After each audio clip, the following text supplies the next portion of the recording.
Buongiorno a tutti, benvenuti a un piccolo reportage sulla Coppa del Mondo. Infatti, in questi giorni, in questo mese, si sta giocando la Coppa del Mondo di scacchi, che è un torneo ad eliminazione diretta di tanti piccoli mini match, che inizia con un numero elevato di giocatori, più di 100, che si dimezzano ad ogni turno fino ad arrivare al campione, non al campione del mondo, ma al vincitore della Coppa del Mondo, che avrà un posto nel torneo dei candidati, il cui vincitore sfiderà in un match il campione del mondo Magnus Carlsen. Quindi, nonostante la Coppa del Mondo non sia così importante come il match per il campionato del mondo, è un torneo importantissimo, fondamentale per arrivare a sfidare i giocatori più forti del pianeta nel match dei candidati, e giocatori estremamente forti si stanno cimentando in questa competizione. In questi episodi, anziché scegliere le partite più tecnicamente forse perfette, le partite migliori dei migliori giocatori, ho voluto scegliere altri parametri e voglio presentarvi quella che secondo me è la partita più originale, la partita più creativa dell'intero torneo fino adesso e probabilmente mi sento di prevedere fino alla fine. Qualora ci sia una partita più creativa nei prossimi turni, la commenterò molto molto volentieri. Iniziamo a vedere questa partita tra il giocatore, diciamo, entrambi i giocatori hanno diverse bandiere adesso. Zerebuk gioca per gli Stati Uniti, ma in realtà è un fortissimo giocatore originario dell'Ucraina, e Alexei Shirov gioca per la Spagna, ma in realtà proviene da una delle repubbliche baltiche. Ricordiamoci che tutti questi territori che facevano parte dell'ex Unione Sovietica hanno una grandissima tradizione scacchistica, quindi questi giocatori sono cresciuti in un ambiente scacchistico fortissimo, stimolante, che li ha aiutati a raggiungere livelli elevatissimi sia dal punto di vista del calcolo, della strategia, ma anche della creatività. Zerebuk inizia con una mossa già poco usata ad alto livello, che è B3. Perché B3? Ma semplicemente per mettere un alfiere in fianchetto. Questo approccio è un approccio ipermoderno che non comporta il controllo, l'occupazione fisica del centro, ma favorisce il suo controllo a distanza. Shirov gioca D5, Zerebuk alfiere V2, fiere G4. Perché alfiere G4? Potremmo chiederci. Alfiere G4 vuole evitare lo sviluppo del cavallo in F3. In caso di cavallo F3 si può prendere il cavallo doppiando i pedoni del bianco. Sia E per F3 sia G per F3 sarebbero possibili, ma porterebbero a un danneggiamento della struttura bianca. A questo punto Zerebuk gioca F3. Perché F3? Perché così si vuole portare l'alfiere del nero a prendere una decisione. Per esempio, se l'alfiere andasse in F5, sarebbe molto molto curioso giocare E4. Perché E4? Nel caso di D per E4 si può continuare con cavallo C3 con grandissimo vantaggio di sviluppo. Per esempio, in caso di E per F3, donna per F3, ci sarebbe un attacco doppio contro l'alfiere, contro il pedone in B7, con grandi grattacapi per il nero. Quindi il bianco potrebbe giocare sacrifici di pedoni. Il nero gioca alfiere H5, e poi il bianco gioca una mossa davvero creativa che potrebbe sorprendere molti. Tale mossa è H4. Quale sarà l'idea del bianco se toccasse di nuovo a lui? Ma l'idea del bianco, se toccasse di nuovo a lui, potrebbe essere, per esempio, facciamo una mossa totalmente inutile con il nero, A6, che ovviamente è orribile, ma è solo per vedere il piano del bianco. Il bianco vorrebbe giocare G4, attaccando l'alfiere, su alfiere G6 H5, e l'alfiere nero è intrappolato. Siamo di fronte a un pezzo che ha problemi di mobilità. L'alfiere non ha caselle. L'alfiere è intrappolato, non ha caselle dove andare, e il bianco lo catturerà alla mossa successiva. Spettacolare, no? Il nero quindi gioca F5. F5 è una mossa che dà una casella all'alfiere l'alfiere può ritirarsi in F7, impedisce G4 ma indebolisce alcune caselle nere. Per esempio indebolisce F4, indebolisce il controllo di E5, il bianco ne approfitta giocando cavallo H3. Ecco, questo sviluppo, le mosse cavallo H3, H4, alfiere B2, B3, potrebbero far sembrare F5, alfiere H5, già potrebbero far sembrare che la partita scaturisca da scacchi 960 o da Fischer Random, appunto, dove i pezzi iniziano da caselle diverse, perché è uno sviluppo molto, molto strano, molto poco diffuso, soprattutto ad alti livelli. Qua Shirov continua con cavallo F6, cavallo F4, continua Zerebuk, donna D6 e 3, alfiere F7 per salvare l'alfiere a questo punto, D4. D4 ha il difetto che chiude il proprio alfiere, ma da un certo punto di vista questo pedone controlla importanti caselle centrali, quindi è una mossa che mi piace abbastanza. Nero ha giocato cavallo D7, cavallo C3, ora il bianco gioca un altro piano interessante, il bianco vuole praticamente, molto probabilmente, giocare con l'arrocco lungo, per poi creare un attacco sull'ala di re. A6 gioca il nero, per evitare in alcuni casi dei con cavallo B5, il bianco potrebbe anche mettere il cavallo in B5 che sarebbe una posizione fastidiosa da cui attacca la donna nera. A6 cavallo E2. Un piano interessante, il bianco vuole riposizionare i cavalli, questo cavallo in D3 l'altro cavallo in F4, in modo che il cavallo in D3 abbia un ottimo controllo su queste caselle. Il nero giocò G6, cavallo D3, alfiere H6, donna D2. A questo punto il nero gioca C5 per prendere spazio, ma il bianco accetta volentieri di cambiare in C5, su cavallo per C5, cavallo E5. A questo punto, questo cavallo è fortissimo, la diagonale dell'alfiere è aperta, il bianco può occupare altre caselle importanti con il cavallo, probabilmente F4, il bianco potrebbe anche arroccare lungo, tirare i pedoni contro il nero, e inizia a diventare una partita molto, molto ricca di prospettive per il primo giocatore. Su cavallo CD7 il bianco decise di catturare l'alfiere e poi arroccare lungo.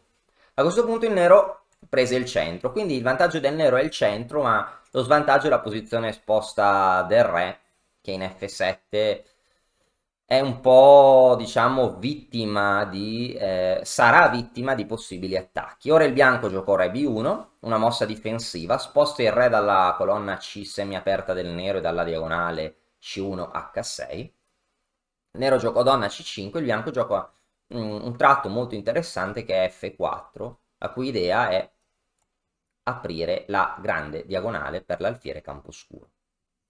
Nero continuò con torre E8 per mettere la torre sulla colonna centrale e sottrarla da questa diagonale. A questo punto il bianco gioca H5. Ecco, questa partita non è una vera e propria, tecnicamente non è una partita con arrocchi contrapposti perché il nero non ha arroccato, però è una partita dove i due re si trovano in ale contrapposte. In questo caso è molto importante attaccare a ogni costo. Qua si può sacrificare materiale per distruggere la struttura nera. Quindi anche se nero catturasse di cavallo, il bianco potrebbe giocare torre per H5, G per H5 e cavallo G3. Ora il cavallo vuole entrare, l'alfiere anche, magari la torre, magari si può anche portare la donna. E ciò che risalta in questa posizione è la posizione estremamente esposta del re nero in F7, che è a mio vedere totalmente disastrosa, non ci sono difensori, non c'è una barriera di pedoni che difende il re. La posizione del nero, nonostante il vantaggio di 3 punti, il momentaneo vantaggio di 3 unità di materiali, la posizione del nero è indifendibile.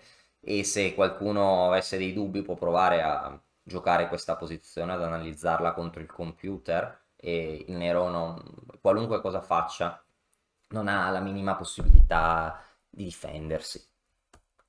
Qua il nero continuò con alfiere G7, il nero preferisce mantenere la struttura intatta, ecco, e a questo punto Zerebuk continua l'attacco in modo molto creativo, anche se poi qua era possibile, diciamo, scatenare l'inferno con complicazioni con combinazioni da computer, cose che ai due giocatori probabilmente non erano molto chiare, a me nemmeno, e quindi riporto varianti che sono frutto appunto di analisi con il computer. Il bianco avrebbe potuto scagliare un attacco potente tirando tutti i pedoni, perché con i re in ale diverse è estremamente importante aprire la posizione a qualunque costo. Ora, per esempio, qualora il nero catturasse, per esempio, di cavallo, diciamo, che minaccia dei doppi, si può ignorare e giocare un'altra mossa terribile, un'altra terribile stoccata del computer che è E4. Cioè c'è una minaccia di doppio, si mette un pedone in presa di 3 pedoni. Tutto questo per aprire, per spalancare la posizione del sovrano nemico. E da notare che in realtà d per E4 è facilmente scartabile per via della presa in D7 con scacco.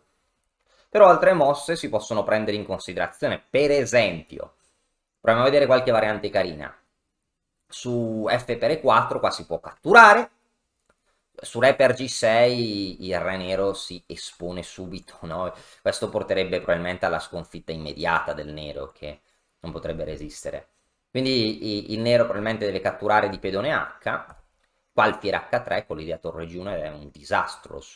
C'è anche un'infilata possibile su cavallo F6 per tenere tutto torre G1. Il cavallo si sposta, F per E5, si vuole portare la donna in G5, attaccare G6, catturare il cavallo. La posizione nera è totalmente persa. Su cavallo per H1 penso che il bianco vinca in vari modi, probabilmente anche donna G5 dovrebbe essere abbastanza, mantenendo tutte le minacce, anche donna per G6, donna per G7, probabilmente il nero perde, una torre in più, ma c'è un attacco da matto, c'è un attacco contro tutti i suoi pezzi che sembra pressoché irresistibile. Se il nero avesse catturato il pedone in F4, il bianco può cambiare tutto, donna per F4, ora tutti i pezzi bianchi stanno entrando. Donna per F5, donna G5, su cavallo F2 doppio, per esempio donna G5, re F7, non so, torre H7 per dire, e tutti i pezzi del bianco stanno entrando con conseguenze perlomeno funeste. Ma si potrebbe giocare qualcosa di questo tipo, su re d6, torre per d5, e la fine è vicina per il nero. Su re per d5, torre per d7, il bianco ha un vantaggio di materiale, un attacco decisivo. Se sì, su G4, cavallo per G4 e 4, il bianco avrebbe avuto un attacco terribile. Anche dare un doppio non sarebbe servito a molto, perché il bianco continua a spalancare tutto, e anche se il nero prende la torre si può continuare l'attacco con F per G6 e ora tutti i pezzi bianchi arrivano. Su re per G6, non so, alfiere H3 può seguire con idea torre per H1, torre G1 e alfiere per D7, ci sono attacchi contro vari pezzi neri e il re nero è totalmente alla mercé appunto dei pezzi bianchi. Su re G8 potrebbe seguire un curioso sacrificio, donna per, perché ora in caso di donna per A3 si può prendere in D5, tutti i pezzi bianchi entrano, su re F8 donna qui, matto, su re H8 donna per H1 con attacco terribile, poi si può pensare di continuare l'attacco così, oppure si potrebbe pensare, chiedo scusa, ecco qua, di continuare a dare scacco su re H8, non so, alfiere G2 per dire, e si ignora addirittura il cavallo in D7, ma si vuole dare matto sulla H, la posizione del nero è totalmente catastrofica. Quindi c'erano attacchi fortissimi. Zerebuk non ha visto tutte queste cose, ma ha giocato in modo ancora più aggressivo, ancora più umano. Ma mi è piaciuto davvero molto, mi è piaciuta davvero molto la continuazione di Zerebuk. Cavallo C3, si fa pressione semplicemente su D5, si libera l'alfiere. Nero prende, qua H per aprire la colonna H, H per e per F4.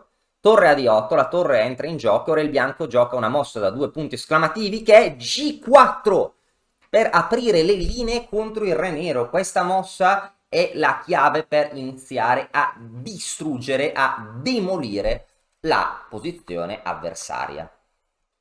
A questo punto il nero ha una posizione difficile, il bianco vuole aprire linee Il nero si poteva prendere di pedone, ma anche prendere di pedone sarebbe complesso. Il nero decise di giocare cavallo per G4 per provare a mantenere la colonna G chiusa, perché il cavallo è appoggiato dal pedone, ma a questo punto davvero sono scoppiate combinazioni terribili. Ora qua la posizione è molto confusa, sembra che il nero stia minacciando cavallo F2. Ovviamente ci sono chance per entrambi, ci sono errori reciproci.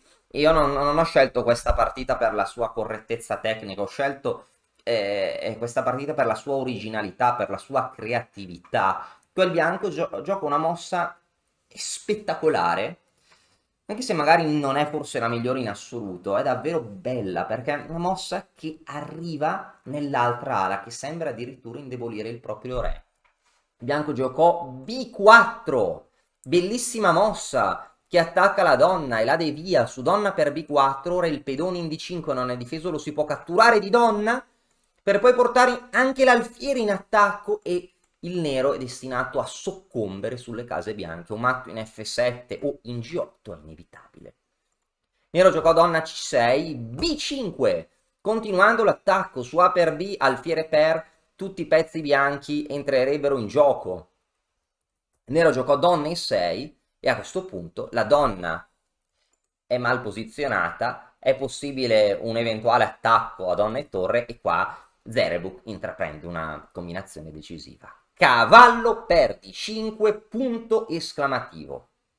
Cavallo per D5 ha svariate minacce, tra cui, per dirne una, torre H7 è una minaccia. Se il nero non fa nulla può seguire torre H7 inchiodando l'alfiere nero e praticamente vincendo la partita. Torre H7 è una mossa a dir poco devastante. E che altro potrebbe giocare il nero? Il nero deve per forza cambiare questi alfieri.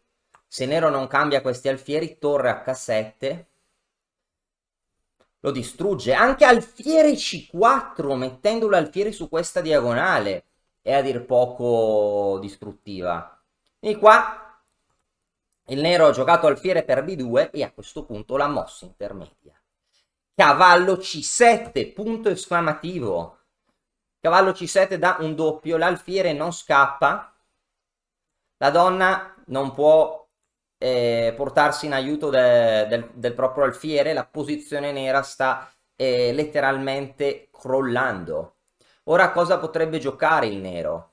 La posizione nera sembra difficilissima, e se proviamo a metterci nei panni del nero, davvero non saprei cosa si potrebbe consigliare.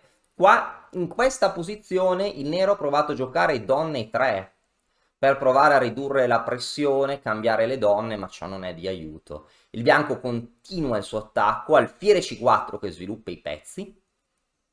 Su re F6 potrebbe anche seguire donna D6, su re F8 donna D6 ugualmente, su torre 7, perché no, donna per G6 con minacciando matto, su alfiere G7 deviazione dell'alfiere con torre H8, e se l'alfiere prende donna G8 matto. Il nero giocò re G7 e ora cavallo per E8. Donna per E8, re per B2, e dopo le complicazioni per attaccare Zerebuk si ritrova con una qualità in più, e quindi improvvisamente nel corso della partita anche Zerebuk si è convertito, e mentre prima stava attaccando in modo forsennato, nella fase finale della partita Zerebuk inizia a credere nel materiale, un credo che gli porterà il punto e non lascerà nessuna chance al leggendario rivale. Cavallo e 3 doppio, a questo punto donna di 4 scacco per difendere l'alfiere e poi salvare la torre. Se il re, in realtà se il re si muove, torre H8 praticamente vince. Il nero gioca cavallo E5 e qua la semplificazione. Qua si può entrare in un finale vinto. Il nero prende in D1 intermedia, entrambi i giocatori si sono convertiti, entrambi i giocatori prima sacrificavano, ora che ci sono meno pezzi l'attacco perde rilevanza, entrambi i giocatori ora cercano di ridurre le perdite di materiale. Torre per D1, cavallo per C4 scacco, re C3, non ci sono scacchi, c'è donna e 3 scacco, ma si potrebbe replicare con re per C4, e qua in questa posizione anche dopo A per, re per, anche se il re bianco è nel campo del nemico, con soltanto la donna non c'è il rischio di reti di matto, il bianco con una donna in più vincerà la partita. Qua il nero giocò donna per D8, ma dopo torre per D8, A per B5, torre D7, nero abbandonò. Perché abbandonò il nero? Perché dopo re H6, torre per B7, si può usare la forza della torre per catturare tutti i pedoni, non so, qua si giocherà torre per B5, si potrà giocare a 4 e si vincerà la partita. Si noti che il cavallo è più goffo della torre, per esempio su G5, qua, perché non mi viene... stavo cercando di fare G5 ma il pedone è inchiodato. Ok, su re H5, torre per B5, ora non so, G5 non si può nemmeno, re G4 diciamo. Qua si può notare che il bianco arriva prima e se fosse necessario la torre si potrebbe anche sacrificare sui pedoni neri, cosa che non è nemmeno necessaria, e il cavallo, che appunto è più goffo della torre, fa fatica a sacrificarsi sul pedone A. Per esempio su re G3 si potrebbe continuare così, con A6, F4, A7 qua. Non è neanche necessario sacrificare la torre perché già arriviamo prima, ma su torre B8, torre F8 in 2 mosse potremmo sacrificare la torre sul pedone F e promuovere il nostro, mentre il cavallo non si capisce bene. Quindi ancora una volta la torre superiore al cavallo, e questa partita che è iniziata con mosse appunto assurde, un'apertura davvero creativa, davvero interessante, si è conclusa con combinazioni, attacchi devastanti su ali contrapposte G4, indebolimenti del proprio re per deviare la donna nemica, e si è poi conclusa in un finale con la qualità in più, dove il nero ha abbandonato. Quindi spero che questa partita estremamente originale e dall'esito indeciso fino alla fine vi sia piaciuta. Speriamo di rivederci presto con un'altra partita della Coppa del Mondo. A presto e grazie. E ora, per continuare, che cosa posso fare? Beh, innanzitutto ti consiglio di iscriverti al nostro canale in modo tale da non perderti le nuove video lezioni. E poi puoi vedere il video che è stato più cliccato in questa settimana. Ci vediamo, ciao!